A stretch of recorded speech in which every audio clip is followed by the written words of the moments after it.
السلام علیکم ورحمۃ اللہ وبرکاتہ۔ بسم اللہ الرحمن الرحیم۔ آرٹیفیشل پھولوں اور گملوں سے لدے پھدے لوہے کے اوور ہیڈ برج کی سیڑھیاں چڑھ کے سڑک کے پار اترتے مجھے اپنی ٹانگوں میں جان محسوس نہیں ہو رہی تھی۔ ہسپتال کے مین گیٹ پر باوردی سیکیورٹی گارڈ نے آگے بڑھ کے دروازہ کھولا۔ میں نے ریسیپشن پہ پہنچ کر گردوں کے ڈاکٹر کا پوچھا۔ اس نے بتایا نیچے بیسمنٹ میں ڈاکٹر امجد بیٹھتے ہیں، وہاں تشریف لے جائیں۔ آج یہ ساری چیزیں اس لیے ہو رہی تھیں کہ میں ثاقب شیخ ایک دیرینہ دوست کے صاف کپڑے ادھار مانگ کے پہن کے آیا ہوا تھا۔ نیچے پہنچ کے ڈاکٹر صاحب کے کمرے کے باہر بیٹھے ہوئے لڑکے سے ڈاکٹر صاحب کا پوچھا۔ اس نے بتایا وہ 5 بجے آئیں گے اور آپ 3000 روپے فیس جمع کروا دیں۔ میں خاموشی سے سامنے موجود اسٹیل کے خوبصورت صوفوں پہ بیٹھ گیا، جن کی ٹھنڈک کو میں نے ریڑھ کی ہڈی میں سرایت کرتے ہوئے گردن کے موہروں تک محسوس کیا۔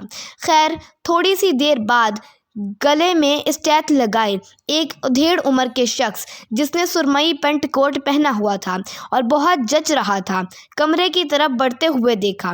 جو ہی ڈاکٹر صاحب میرے پاس سے گزرے، میں نے آگے بڑھ کر ڈاکٹر صاحب سے کہا، مجھے آپ سے ایک بہت خاص بات کرنی ہے، مجھے تھوڑا سا وقت دیں۔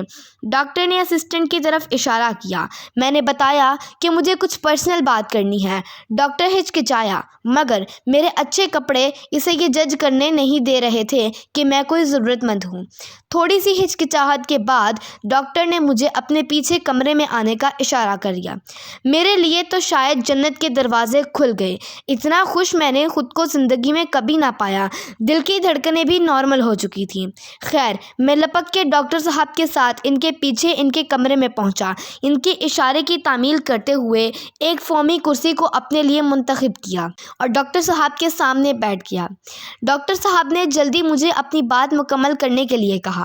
اب وہ لمحہ تھا جب الفاظ کو مجھ سے روٹ روٹ کر جانا تھا اور جذبات کو پھوٹ پھوٹ کی آنکھوں سے بہنا تھا، مگر حیرانی تب ہوئی جب یہ سب کچھ نہ ہوا اور میری بے باکی ان تمام پہ غالب آ گئی۔ میں نے سیدھا کہہ دیا کہ مجھے اپنا اور اپنے بیٹے کا گردہ بیچنا ہے۔ ڈاکٹر چونک اٹھا اور اپنی سیٹ سے کھڑا ہو کے مجھے کہنے لگا کہ کیا بکواس کر رہے ہو، میرے کمرے سے نکل جاؤ، میں تمہیں گردہ فروش لگ رہا ہوں؟ ڈاکٹر ایک دم سے غصے میں لال پیلا ہو گیا۔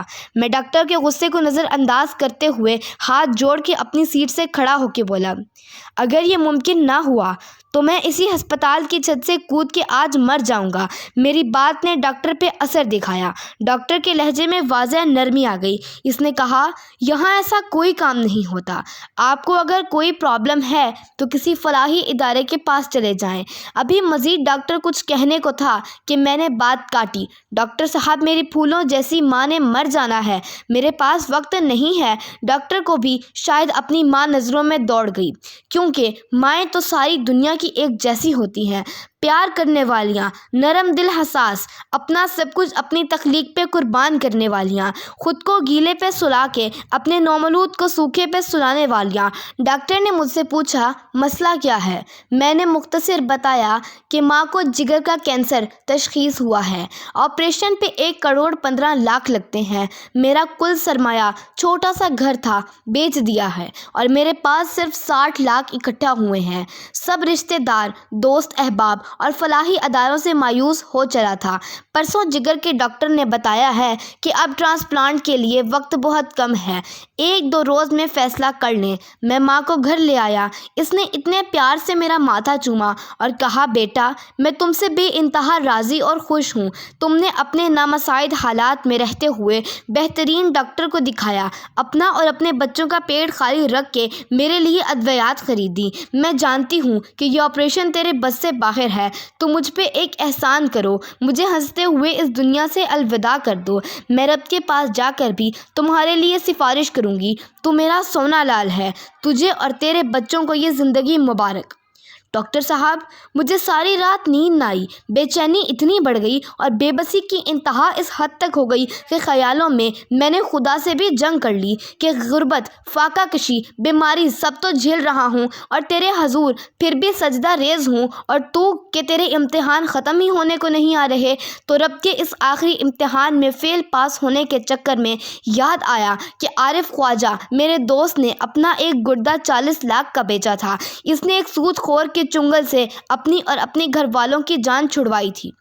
فوری جمع تفریق کی اپنے اور اپنے بیٹے کے گردے کی قیمت ملا کے میرے پاس پیسے پورے ہو گئے ہیں۔ رات جیسے تیسے گزار کے بغیر کچھ کھائے پیے اس ہسپتال کا مجھے علم تھا، سو آپ کے پاس آ بیٹھا ہوں۔ میں آپ کو آپ کے آپریشن کی بھی پوری فیس ادا کروں گا۔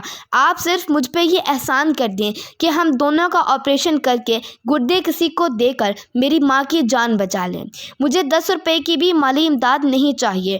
ڈاکٹر اپنی سیٹ سے اٹھا اور اس نے مجھے تسلی دی، مجھے باہر بیٹھنے کو کہا اور اپنے اسسٹنٹ کو بلوا کے کہا اسے کینٹین سے کھانا لا کر دو۔ مجھ سے اس نے بڑی شفقت سے تھوڑا سا وقت مانگا۔ میں اپنی لاش کو اپنے پاؤں پہ اٹھا کے باہر ویٹنگ میں آ بیٹھا۔ کھانے کے بعد مجھے چائے بھی پینے کو ملی۔ رات 10 بجے ڈاکٹر صاحب اٹھ کے باہر آئے اور مجھے اپنے ساتھ آنے کو کہا۔ باہر آ کر انہوں نے مجھے اپنی گاڑی میں بٹھاتے ہوئے میرے گھر کا پتہ پوچھا۔ میں انہیں داروغہ والا کی ایک گلی تک لے کر آتے ہوئے اپنے مکان کے سامنے رکنے کو کہا۔ ڈاکٹر صاحب نے میری ماں کو سلام کیا، ان کی طبیعت پوچھی اور مجھے بتایا کہ اسلام آباد الشفا ہسپتال کی ٹرسٹ فاؤنڈیشن میں موجود راجہ وقال مستالوی نامی ایک شخص کا فون نمبر دیا اور بتلایا میری ساری بات اس سے ہو گئی ہے، آپ کل ماجی کو ان کے پاس لے جائیں، فاؤنڈیشن میں آپ کا کچھ خرچ نہیں ہوگا۔ یہ کہہ کے ڈاکٹر صاحب اجازت لے کر ایسے رخصت ہوئے کہ جیسے انہوں نے کچھ کیا ہی نہیں۔ وہ کیا جانتے تھے کہ وہ تو آج مجھے قارون کے خزانے کی کنجیاں تھما کے چلا گئے تھے۔ قسمیں اس دن میں نے دیکھا کہ رب اور بندے کا کبھی کبھی کچھ